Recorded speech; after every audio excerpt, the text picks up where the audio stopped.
Welcome to the deep dive. This is where we take your reading list, all those sources, and really pull out the key knowledge. The idea is to get you feeling well informed, but without that feeling of being totally swamped. Today, we're digging into a company you've flagged one with, well, quite a history, right? A big player in some really critical industries, and going through some interesting changes, it looks like. Yeah, definitely. Our sort of mission here is to look at all these materials you've gathered, business divisions, financials, even the risks, and really connect the dots, see what the underlying story is. Exactly. Yeah. So, founded way back in '84, based up in Waterloo, Ontario, they position themselves as a global provider of intelligent software and services. Like serving big enterprises, governments, OEMs. The company's actually making the equipment. And the scale, I mean, it kind of jumps out. Their tech is apparently inside, what, over 255 million vehicles? Yeah, it's a huge number. And they're securing operations for 17 of the G20 governments. That tells you something right off the bat about their level. Definitely playing at a significant level. And it seems like the core is built around two main parts. Yeah, two divisions. QNX, which sounds like a powerhouse in that foundational software, especially for cars. The automotive embedded stuff. And then the secure communication side. Plus, they have a licensing arm, too, managing a lot of patents, it seems. Right, a pretty hefty patent portfolio. So, could be the software deep inside your car, could be the secure lines governments use. This company's likely involved somewhere. And you, our listener, you want to get smart on this, right? Quickly, thoroughly, but without getting lost in the weeds. So let's try and unpack what's really important, what's interesting in all this information you've pulled together. Okay, where should we start? Maybe QNX? That automotive angle seems pretty central. Yeah, let's jump right into QNX. The materials really position them as a leader in embedded software. They actually state they believe they're the world's leading automotive foundational software supplier. And looking at the customer list, it's kind of hard to argue, isn't it? It really is. They say their solutions are used by all top 10 auto OEMs. All 10. Wow. Yeah. And the top 7 tier 1 suppliers. This is the big component guys. Okay. Plus, 24 out of the top 25 electric vehicle makers. Almost all of them. And even 9 of the top 10 medical OEMs. I mean, that's not just getting your foot in the door. It's almost everywhere at the top end. It's near ubiquity, yeah. So why? How have they achieved that kind of dominance, do you think? The documents mention safety, reliability. Well, yeah, those are key. But think about the barriers here. These aren't simple apps. They're deeply embedded systems, safety-critical stuff. Right, where mistakes are, well, not an option. Exactly. So for a major OEM or supplier to switch away from QNX, the cost would be immense. Re-engineering, all the recertification, it's huge. Ah, okay. So that trust they've built up over years, that becomes a massive competitive advantage, a big moat. Precisely. Once you're that integrated into safety systems, it's really tough for someone else to just jump in. Now, the materials talk a lot about this shift, right, towards the intelligent edge. Yeah, and specifically software-defined vehicles, SDVs. Okay, let's unpack that term a bit. What does software-defined vehicle actually mean for, the average person? Okay, think about your phone. Right. How you get updates, new features. Mm-hmm. It's all software. Sure. SDVs are kind of the same idea, but for cars. It's a big shift. More and more of what the car does, from driving assist to the radio, is controlled by software, not just physical parts. So less purely mechanical, more code-driven? Exactly. And this is possible because the computers in the car are getting way more powerful, moving from basic microcontrollers to full-blown microprocessors. And all this software, all these systems, they must generate a ton of data. An incredible amount. And that's the key point. Yeah. It's not just about the engine anymore. It's about interpreting this constant flow of data. To make the car safer, run better, maybe offer new features down the line. Precisely. And the sources really stress that this need for sophisticated foundational software like QNX, it runs through the whole supply chain. Not just the big car brands. No, right down to the tier 1s making the brakes or the sensors. Everyone needs these robust systems to handle the data, analyze it, use it. Safer driving, better efficiency, maybe a more fulfilling ride, as they put it. Okay, and here's where it gets interesting. Yeah. This isn't just cars, is it? The materials hint it's broader. No, exactly. Industrial automation, healthcare, robotics. Yeah. They're seeing the same trend. The same need for this kind of smart, reliable software right at the edge. Yeah. Where the action is happening. Exactly.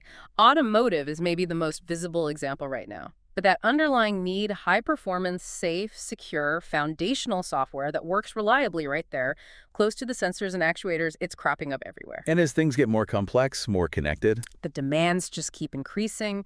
Functional safety becomes non-negotiable. Cybersecurity is critical. You've got regulations getting tighter. And, well, consumers expect more too.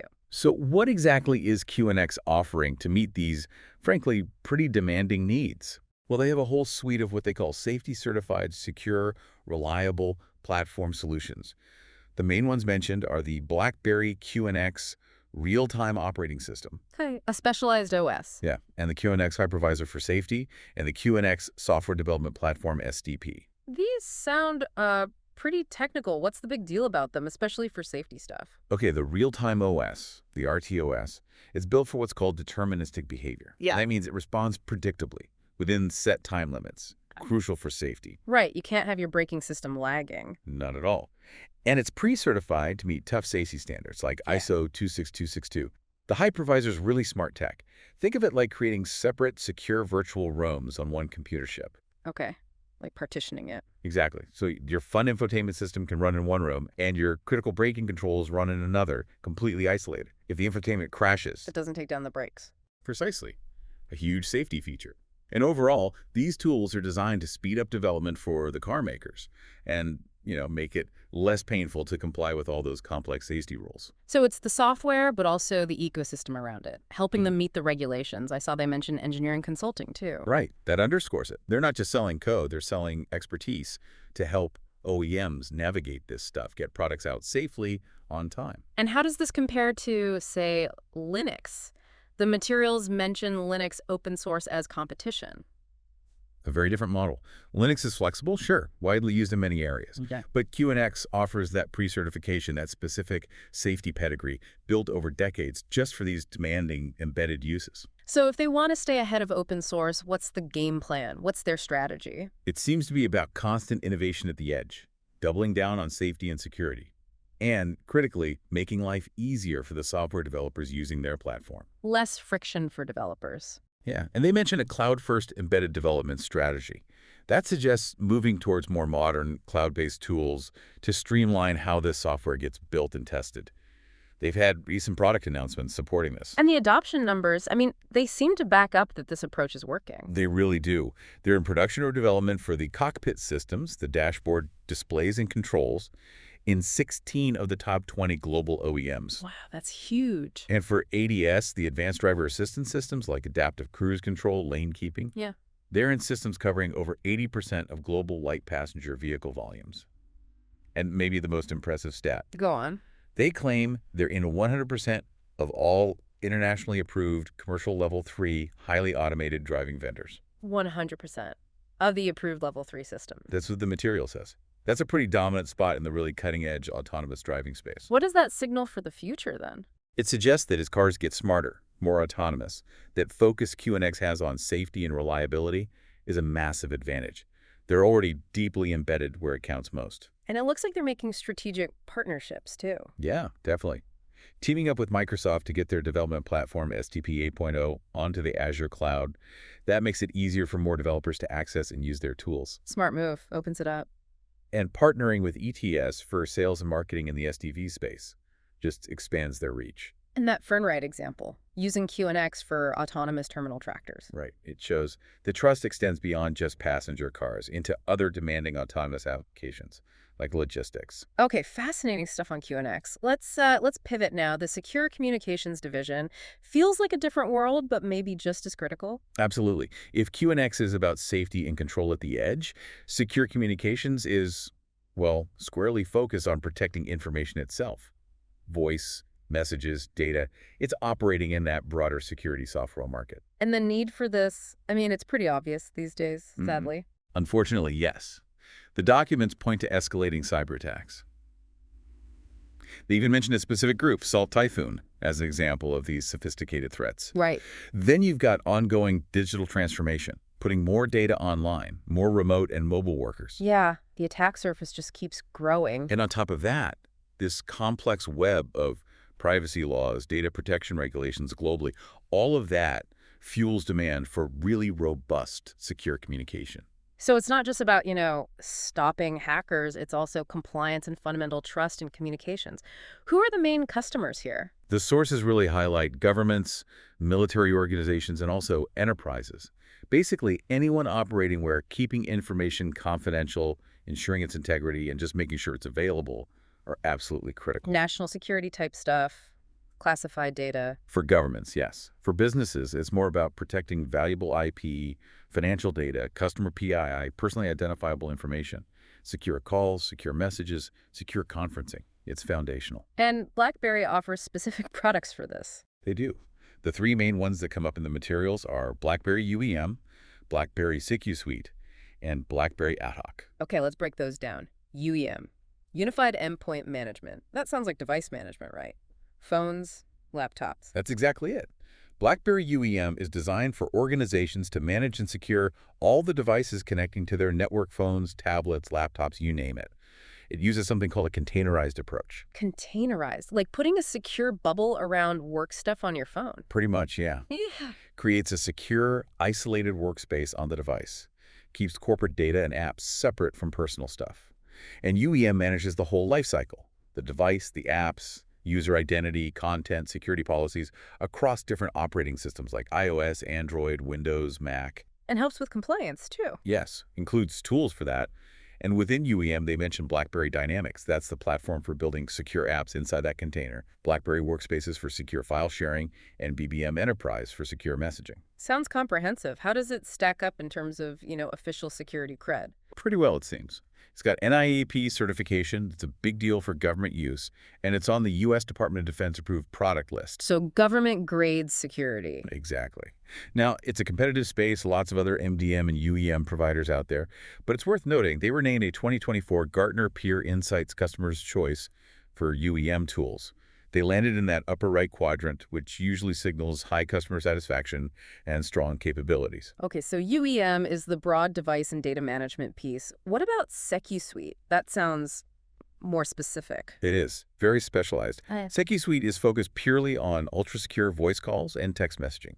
It works across different mobile OSs. Ultra secure how? Advanced encryption, specific features to prevent eavesdropping, continuous authentication. It's designed for maximum security on regular mobile devices, but for users with really high-level security needs. Think government leaders, intelligence agencies, top executives handling sensitive deals. Right, the highest levels of confidentiality. Exactly. And the certifications reflect that. Common criteria, NIAP, again, NATO security accreditation, even listed on the NSA's list for classified communications components. These are top-tier validations. Gold standards, yeah. Okay, that makes sense. And the third one, BlackBerry AtHoc.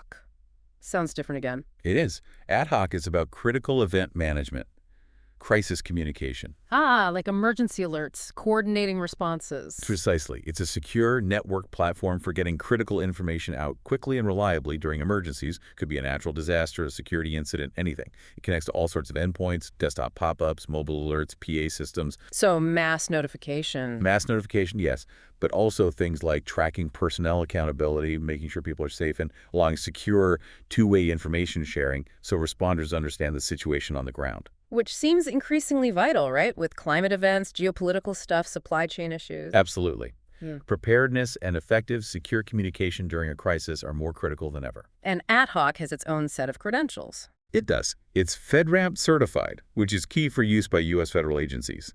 The materials state it's a leading provider to the U.S. Department of Defense and Homeland Security, protecting over 75% of U.S. government personnel. Wow, that's a huge footprint in the U.S. government space. Yeah, and they mentioned it's currently in process to get FedRAMP high authorization, which would be an even higher security bar. First critical event management solution to aim for that, apparently. So across both QNX and secure communications, it's clear that operating in these regulated high-stakes industries means trust, reliability, and these certifications are just table stakes, really. Absolutely paramount. Mm-hmm. And like QNX, the secure communication side also offers consulting services. Helping companies implement this stuff effectively. Right. Strategy, deployment support, managing the whole project, even application consulting. Often platform agnostic, meaning they can advise beyond just their own products. Okay. Let's shift gears again. The licensing division. This feels different, more about leveraging their past, maybe. Yeah, I think that's a good way to put it. This division's job is basically to manage and, well, monetize the company's big global patent portfolio, turning past R&D into ongoing value. So what's the strategic value of having this big pile of patents? Does it, like, scare off competitors? Well, the materials suggest it provides competitive advantage Yeah. in their core product areas, and it gives them leverage for future tech development and, importantly, for licensing programs, getting revenue from others using their patented tech. And what kind of tech are we talking about? Is it all old phone stuff? Oh, no, it sounds much broader. Operating systems, networking, acoustics, messaging, sure, but also enterprise software, automotive systems, cybersecurity, cryptography, wireless comms, Yeah. a really wide range. And how many patents are we actually talking about? As of Feb 2025, the number mentioned is around 6,300 patents and applications worldwide. 6,300, that's a lot. It is substantial, though they do make a point of saying their success isn't just down to one or two magic patents. It's more about their overall technical know-how, innovation culture, leadership. Right. The patents are a tool, an asset, but not the whole story. How do they actually protect all this IP? They use a mix of things. Patents, obviously, but also designs, copyrights, trade secrets, confidentiality agreements, contracts. They seem strategic about where they file patents, focusing on key concepts with commercial value, mainly in Canada, Europe, the US, but also other important markets. Then they have people managing this full time. Yeah, an in-house team of patent attorneys, plus they use external law firms. It's clearly an ongoing, managed process. But it's not without risks, right? Managing thousands of patents globally? No, definitely not. The report points out several challenges, like actually preventing others from using your tech without permission. Detecting infringement can be hard and expensive. And legal fights over patents can get nasty and costly. Extremely costly and time-consuming, yeah. Plus, IP laws aren't the same everywhere. Protection varies country by country. So it's a significant investment just to maintain and defend this portfolio. Exactly. They spend considerable resources on patenting and managing it all, obviously expecting a return, either through their own products or through licensing deals. But there are risks there, too. Patent laws might change, making it harder to collect royalties. Or licensees might just not pay up. And the materials mention a specific deal, the Maliki transaction. Selling off some patents, what was that about? Right, that involved selling a portfolio of patents they considered non-core to where they're headed strategically. Okay, cleaning house a bit. Sort of. The deal structure is interesting. They got some cash up front, recognize some revenue already, but the potentially bigger part is future royalties. Could be up to $700 million, they say. Up to, that sounds Uncertain. highly uncertain, yes. It depends entirely on how successful the buyer is in using or licensing out those patents down the road. So it's hard to predict the actual payout. Do they keep access to the important stuff? Yeah, they got licenses back for patents related to their core areas. Mobile devices, messaging, wireless networking. So it's a way to get some value for assets they weren't focusing on, keep access to what they need, but that future revenue stream is a bit of a lottery ticket. That's a decent analogy, yeah. Yeah. And there's always the theoretical risk, I suppose, that those sold patents could be used by the new owner in ways that compete later on, although the license back helps mitigate that for their core business. Okay, let's switch over to the financials now. How's the company actually doing in terms of money? All right, looking at the fiscal year ending Feb 28, 2025, a key highlight seems to be their cash position. Cash, equivalents, investments, it increased to $410.3 million. That sounds healthy. Where did that boost come from? Primarily from selling off their Cylance business, we'll touch on that, and also just cash generated from their regular operations. So a stronger balance sheet. Okay. And revenue breakdown. How did the different divisions perform? For fiscal 2025, Secure Communications brought in $272.6 million, QNX contributed $236.0 million, and licensing added $26.3 million. How does that compare to the year before? QNX actually showed some growth, which fits with the momentum story we discussed. But Secure Communications and licensing revenues were down compared to the prior fiscal year. Okay, mixed picture on revenue. What about the bottom line? Profitability. Well, it's a bit complex. They reported adjusted income from continuing operations of $57.6 million and adjusted net income of $12.5 million. Adjusted, meaning they've excluded certain items. Exactly. Under standard accounting rules, GAAP, they actually reported a net loss of $79.0 million for the year. The report details why, lots of factors involved, but importantly, they also highlighted their total AJAB, company-adjusted EBITDA from continuing operations. Ah, EBITDA. Earnings before interest, taxes, depreciation, amortization, a common metric for operational health. Right, and that adjusted EBITDA figure was $84.2 million, which they said actually exceeded their previous expectations. So why the focus on adjusted EBITDA when there's a net loss? Often, companies use adjusted figures like EBITDA to show the underlying performance of the core business, stripping out things like non-cash charges, one-off costs, or financing effects. Mhm. So while the official net loss is there, the adjusted EBITDA suggests the core operations might have performed better than perhaps initially guided. Okay, that makes sense. Now, you mentioned the Cylance sale impacting the cash. Can you give a bit more detail on that? Sure. They sold their Cylance endpoint security business, that was their AI-driven antivirus endpoint protection stuff, to a company called Arctic Wolf. For how much? $160 million cash, though subject to some adjustments, plus they got 5.5 million shares in Arctic Wolf stock. Okay. That stock was valued around $24.6 million at closing. There was some mention of a delay in receiving a portion of the cash, but the main point is Cylance is now gone from their main business. Its financial results are now reported separately as loss from discontinued operations. Right, so it's carved out financially. Looking ahead, how do they feel about their financial runway? Do they have enough cash? Based on their current plans, the cash they expect to generate, and cost-cutting efforts, the report says they believe they have sufficient resources to meet their funding needs for the foreseeable future. Okay, but no company operates without risks. What are some of the big ones they call out, the potential bumps in the road? Yeah, the report has a whole section on this, as you'd expect. Competition is a big one. They're in fast-moving markets. QNX versus Linux, UEM versus other providers? Exactly. Then there's the constant need to get and keep product approvals and certifications. We saw how important those are, especially for QNX and secure comms. That's an ongoing effort and cost. And just keeping up with innovation, developing new stuff. Huge challenge. Enhancing existing products, creating new ones, and actually monetizing them effectively and on time. It's tough. Cybersecurity must be a risk for them too, not just something they sell solutions for. Oh, absolutely. They explicitly mention the potential harm from breaches of their own networks or accidental disclosure of information. Despite all their security efforts, it's a constant threat for any tech company. What else? People, bugs. Yep.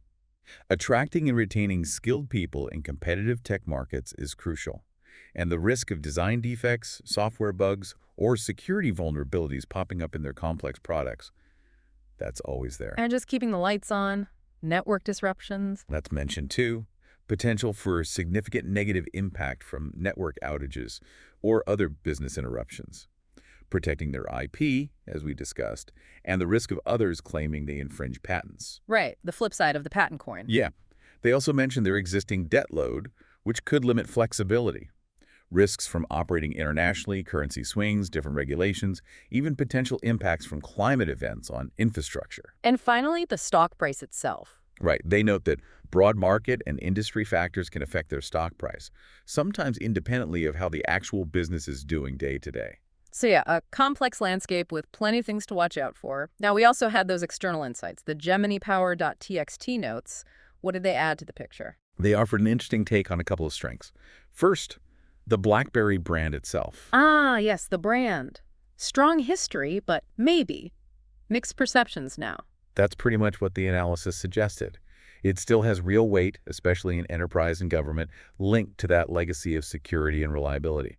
That's a plus for QNX and secure communications, provides foundational trust. But maybe it's not as strongly associated with, like, cutting-edge innovation or market leadership compared to newer players. So it provides trust, but maybe not excitement or premium pricing just based on the name? Exactly. Foundational trust rather than cachet, perhaps. The rating given was a 5 out of 10, so moderate strength, valuable, but maybe not a dominant force on its own anymore. Interesting nuance there. What was the other point? Something about process power. Yeah, process power. This focused specifically on QNX and the incredibly rigorous disciplined processes they must use for development, testing, quality assurance, because they operate in those safety-critical, mission-critical areas. Like building software for aircraft or medical devices requires extreme discipline. Precisely.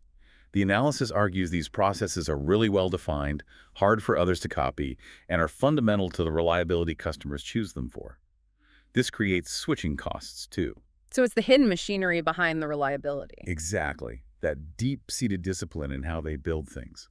This was rated a bit higher, a 6 out of 10, suggesting it's a notable, important internal strength. Right. In industries where failure isn't an option, how you build it is as important as what you build. Couldn't have put it better. It's that invisible engine driving the trust. Well, okay, this has been quite the journey through all this material. Let's try and wrap up, summarize the key takeaways. Sounds good. So we've looked at a company with undeniably a significant history, strong roots in critical software, secure communications, but also one that's clearly evolving, making strategic shifts in fast-changing markets.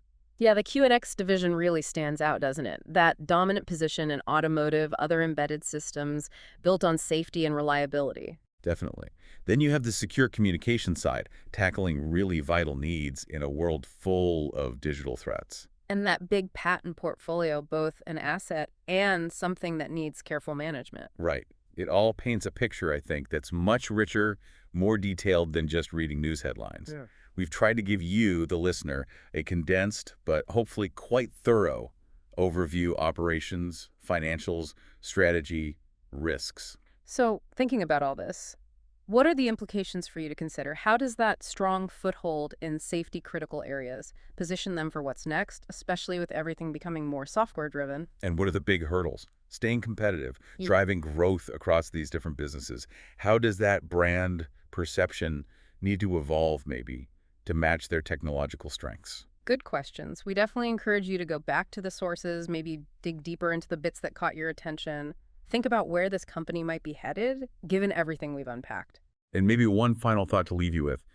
As everything cars, factories, cities, devices gets more complex, more connected, just how crucial is that blend? That mix of security, reliability, and innovation. How vital will that be for companies like this one to really succeed, to lead in the coming years?